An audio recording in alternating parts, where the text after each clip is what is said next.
Okay, welcome everybody. We're gonna continue with the next bracha in Shmona Esrei, which is the bracha of Gvuros. Some refer to as Tchias Amesim, some call it Gvuros. But we're gonna see that it's really related. These brachas, the different names for them, they're both actually good names. And if we have time, maybe we'll get to the next bracha also. That's not a long bracha, Kadosh. So that's the plan for tonight. So just to explain the names of these brachas, Gvuros or Tchias Hamesim.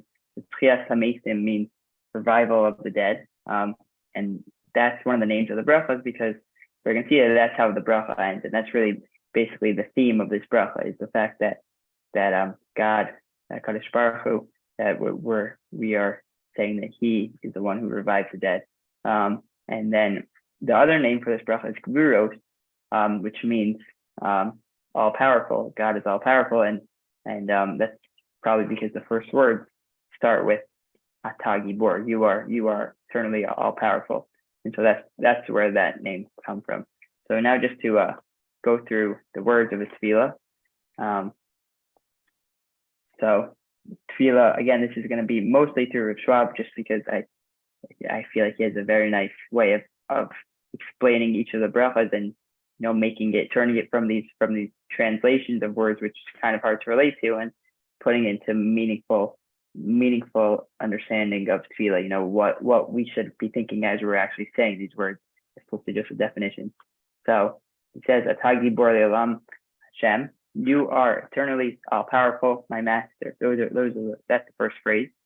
And so he explains that the word we're using here for Kadosh Baruch Hu is the word Adonai, which means master, that one who has a personal relationship with his servants. And in every bracha, that's why we actually start with that name of God, because we're expressing that Kadosh Baruch Hu is our own personal master, and we have a relationship with him. And now the word Gibor, right, which is the second word of this bracha, and one of the names is Gvuros, the names of the tefillah. That means, like we said, that means all powerful or more powerful than anything else. And we're testifying to this idea that God has absolute superior strength over every other thing in the world. And then Leolam, Ata Gibor Leolam means forever, because HaKadosh Baruch Hu is all powering. He powers all eternity, but he also powers death. That's a key point. That's really the opening of this tefillah, is Ata Gibor le'olam, that it's for all eternity. God can power our life for us, but he also has the ability to power the death, the Malach HaMavet. Eventually, we believe he's going to remove death. Pasuk says Bila HaMavet LaNetzach, that God's going to eliminate death forever, but he has both of those abilities. So, which leads right into the next few words of the tefillah, Mechaye Mesim Ata, the resurrector of dead are you. We're connecting it right to the Gvura, that the Gvura, the strength, the power of HaKadosh Baruch Hu, that has the power of death, but the Gvura of Hashem also has the power to negate the power of Mavis, of death, in preparation for a higher form of life, which is Tchias Hamesim. The thought that you should think of almost when you say tefillah is you're supposed to maybe remember Chag Adiyah at the end of your Seder, that right, the last words that we say, well, the last section of the Chag Adiyah is we say V'at HaKadosh Baruch Hu V'shachal HaMalach HaMavet, and you destroy the Malach HaMavet. That God is really what gave the power to the Malach HaMavet to create death in this world, but then at the end of the day we believe that Kadosh Baruch Hu is going to get rid of the Malach HaMavet. Then there's going to be a Tchias Hamesim, or a resurrection of the dead. And Rav Schwab explains that what the words, literally the English words is Mechaye Mesim Ata, so that means you are eternally my, you're the resurrector of dead. But what's the kavanah that you're supposed to have? So he explains that you're supposed to almost think that I'm here to serve you, Hashem, and I know that at some point in my life, my time here on the earth will end. But your eternal power is such that eventually you will even negate the power that you created that ended my life. and then I will live again by your power, Kriyas Hameisim. That's what you're supposed to be thinking, that you're going to be a Kadosh Baruch who's going to be Shachar Malchal Mavi, and I'm gonna, even though I know one day I'm not gonna be here anymore, but then I know once again I'm gonna be revived. There's gonna be a Kriyas Hameisim. We're gonna be back in this world. And so that's why it makes sense that this tefillah has both the names of Gvura and Kriyas Hameisim, because it's really through the Gvura, through the power of Hashem, which there's the ability, which there's a reason why there's death in this world, but also through that Gvura, there's going to be a Kriyas Hameisim. There's going to be a revival of the dead one day.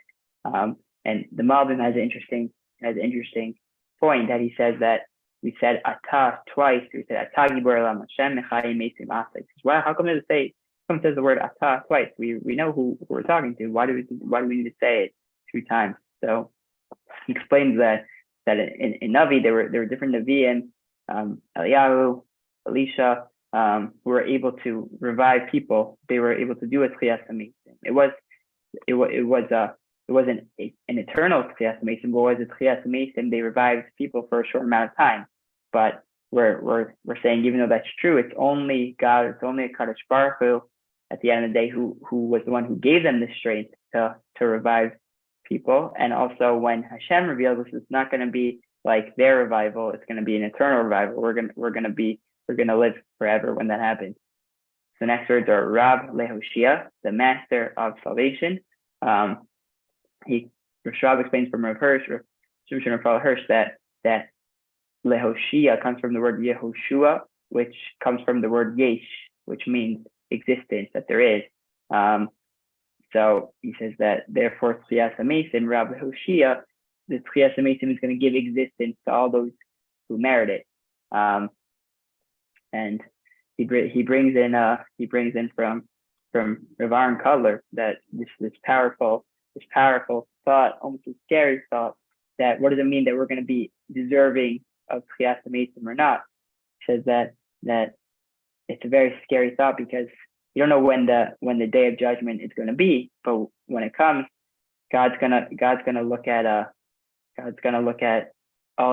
everything that you did in this world, and He's gonna decide if you're worthy or not. And in one action that you do, Rav Aaron Kotler tells of one action you do, you told this one person, you gave him a smile, and that gave him the strength to keep going in his day, to keep doing mitzvos and Torah, all because of this one smile, this one comment that you made to him. But he said the opposite is true.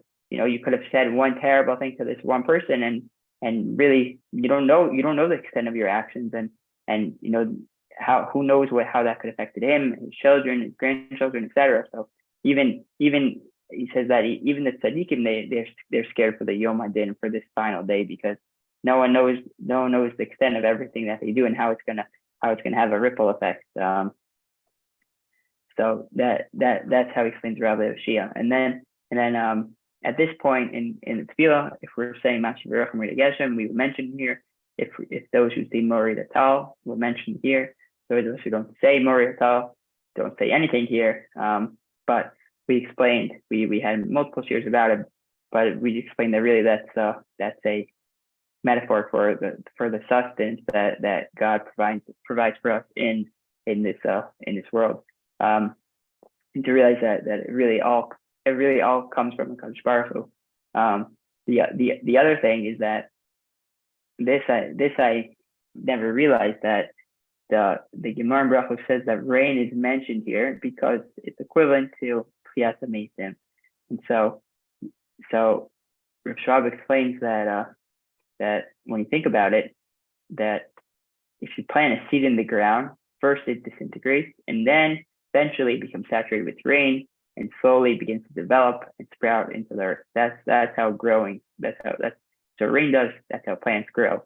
So he says, so too for us, that when we die on this world, our body is going to be placed into the ground. First, it's going to disintegrate, but then Kriyas Hameisim will become life again. It's going to have this same planting experience from the rain. So that's why we mention rain with Kriyas Hameisim. They go hand in hand. That rain in this world is our way to understand a little bit what Kriyas Hameisim is, what it's going to be like. And that's why we say Umatzmiach Yeshua. He causes the ultimate salvation to sprout forth from the ground like a plant. It's Matzmiach. It's gonna grow just like that imagery of a plant growing. Okay, and then the next phrase is Mechakel Chaim Bechesed Mechayim Mesim Rachim Rabim. He provides life to the living with kindness, and he resurrects the dead out of abundant mercy. So the Gemara in Brachos says that all the prophecies of the Nevi'im, they only gave us Nevuah for the times of Mashiach, but no Navi ever got a description of Olam Haba. So I'll say that again, that the Nevi'im, if you can find in Nevi'im many different prophecies, they explain the times of Mashiach, what it's going to look like when Mashiach comes. They have a very clear picture of what that world is going to look like. I think we say that the viper the snake is gonna be playing with the children.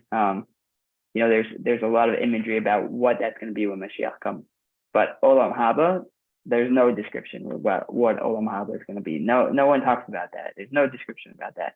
And many assume that this is really a debate, but many assume that Tchias HaMesim is Olam Haba, and that's based on the Mishnah in Sanhedrin that Chazal teach that Kol Yisrael Yesh Lam Chelek Olam Haba, that all of Bnei Israel have a portion in Olam Haba, from a pasuk, and then the Mishnah says in the following, do not have a portion in Olam Haba. Who doesn't have a portion of Olam Haba is one who denies Tchias HaMesim in the Torah. One who says Tchias HaMesim, revival of the dead, doesn't come from the Torah, doesn't get a portion of Olam Haba. So Gemara says, why would you lose Olam Haba from it? So the Gemara says, he who denies it, one who denies Olam Haba, therefore he loses it. So the clear indication here is that Tchias HaMesim is the same as Olam Haba. This is really a debate. That's the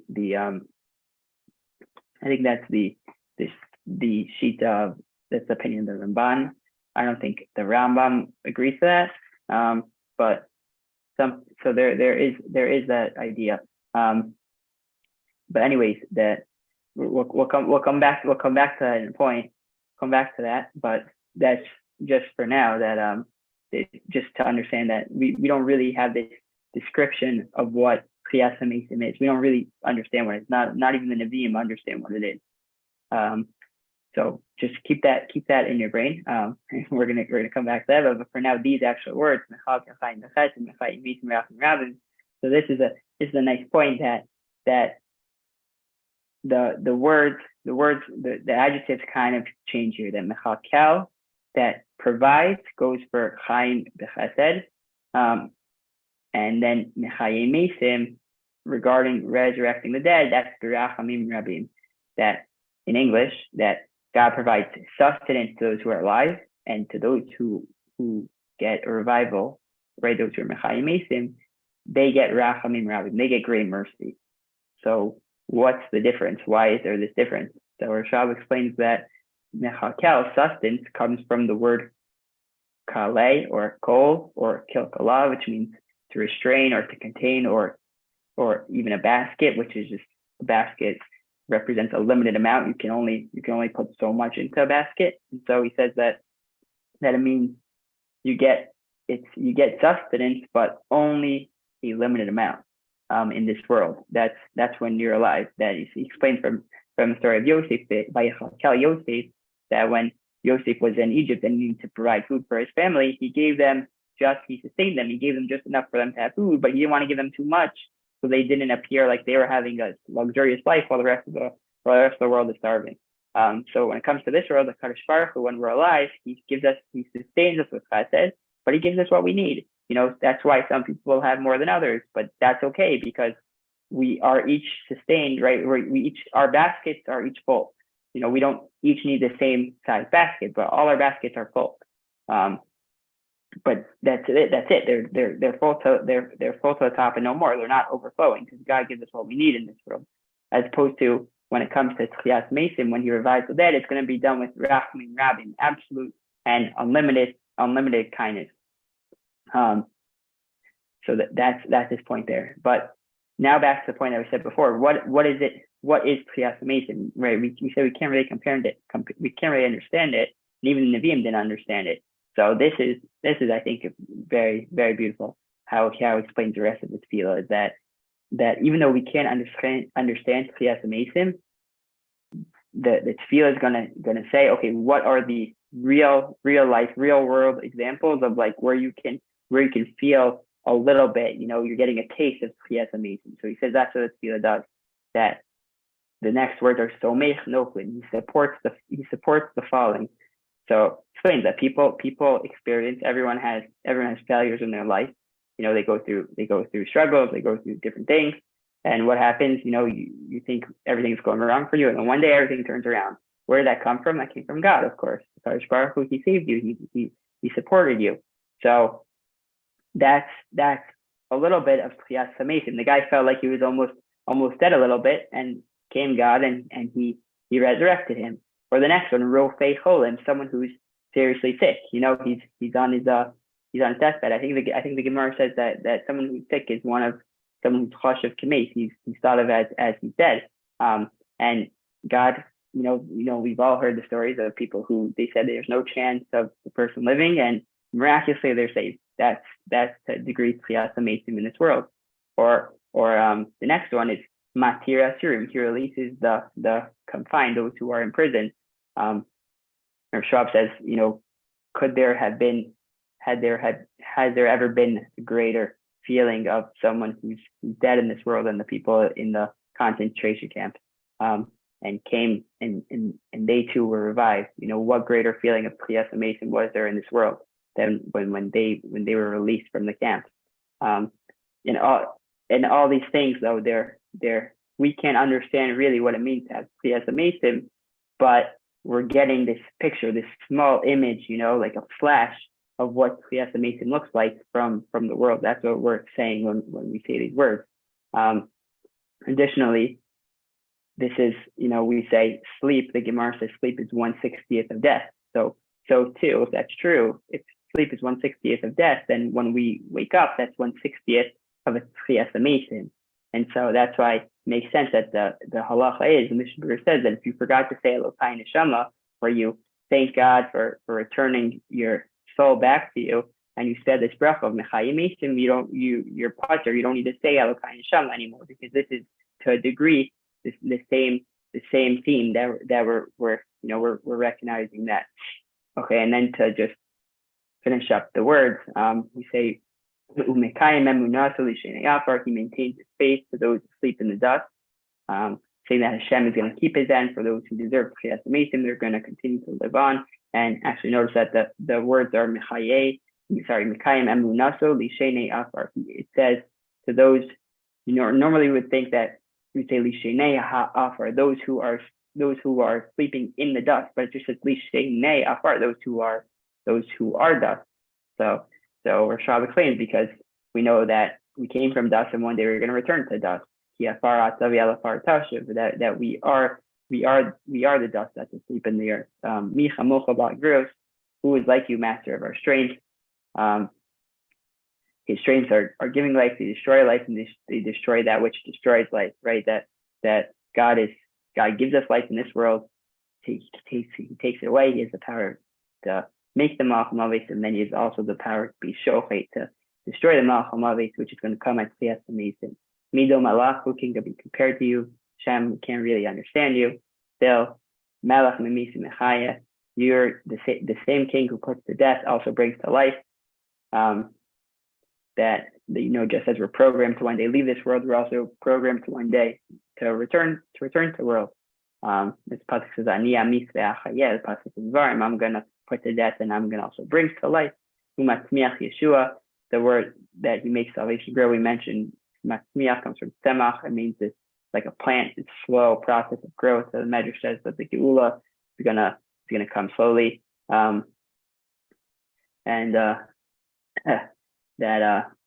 the Rosh also explains that the process where we die is that when we die, both the body and the neshama are going to be purified slowly, and then at Kriyas Amesim, when we're revived, they're going to come back together. That's also a debate. I think that's the opinion of the Maharal, who says that Kriyas Amesim we're going to rejoin with our bodies.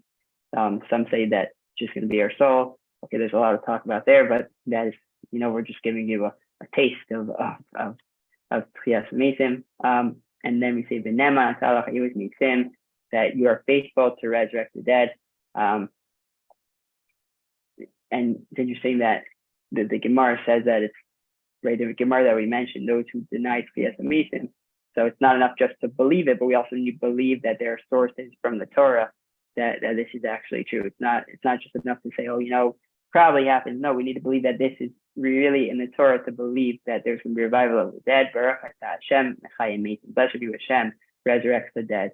We believe it so much that we say this bracha in the present tense, mechaye, in the present tense, as if we're witnessing it ourselves. And then we're going to come back to this in 1 second, just to wrap it up, but just to say the next bracha, just because it's very quick. This is bracha, it's kedusha Hashem. It's really more when we talk about kedusha, but just a little bit in our own individual feel, as we say, Atak kadosh v'shimcha kadosh v'doshim b'chol yom elustela. Your kadosh, your name is kadosh. Your holy, bring your kadoshim, your holy beings, praise you every day forever. So we say kadosh usually comes from the word separate, and so this is one idea I'm going to share here, is that when we're saying kedusha, we say kadosh, kadosh, kadosh. We say kadosh 3 times. So the Schwab explains that we say 3 phrases in relation to that. We say Atah Kadosh is the first Kadosh, Shimcha Kadosh is the second one, Doshim Mechol Yom Yalu Pasel. That's the third one, and he explains that the first thing we're saying is Atah Kadosh, you Hashem are beyond our comprehension. Shimcha Kadosh, although your name is Kadosh, although you're beyond our comprehension. Kadosh Baruch Hu has revealed His name to us in this world, so we get a little image of it and understanding. And then finally, Kedoshim B'chol Yom Yalu, that who are these people? These Kedoshim B'chol Yom. So it could be referring to Malachim, that they're the holy, they're those who are holy from birth, but also to us. The Torah tells us, we just read it, Kedoshim to you. We have obligation to try to make ourselves Kadosh, to make ourselves separate from our animal urges, to make ourselves holy, and so that's also refers to us. And then we finish by saying Baruch atah Hashem, HaKel HaKadosh, blessed are you Hashem, the holy God. So those are the words, but just to wrap it up, the main focus of tonight was obviously the Guros bracha, but this is a question which I think you can't leave without mentioning, that again, the Gemara says that one who denies Tchias Mesim, one who denies the fact that HaKadosh Baruch Hu is going to revive us, Mina Torah, that is in the Torah, he's one who is a heretic. That a person who denies Tchias Mesim, he's a heretic. So how come that's the case? Why is that true? I could be a great Jew. I could believe in the Torah. I could believe in the mitzvos. I can be studying Torah all day, do everything right, and then, but I just have this one problem. I don't believe in Tchias Mesim. Okay, why is that such a big deal? So anyone have any suggestions you want to say? I do have a couple of answers, but if anyone has a comment, feel free to share. I don't think there's one right answer.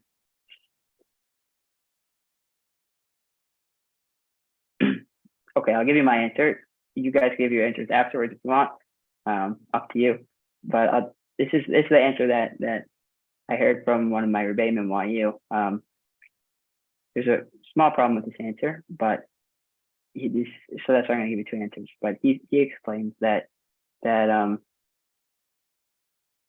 idea of Tchias Mesim and Olam Haba is fundamental to Judaism, because if we believe in God, and that God is someone who's just, and someone who that He's fair, and that's all true, then it has to be that there's Olam Haba, there's Tchias Mesim, because or else how could it be that there's justice in this world? We look at the world outside, and there are tzaddikim who have very hard lives, and there are Rishaim, there are evil people who live great lives.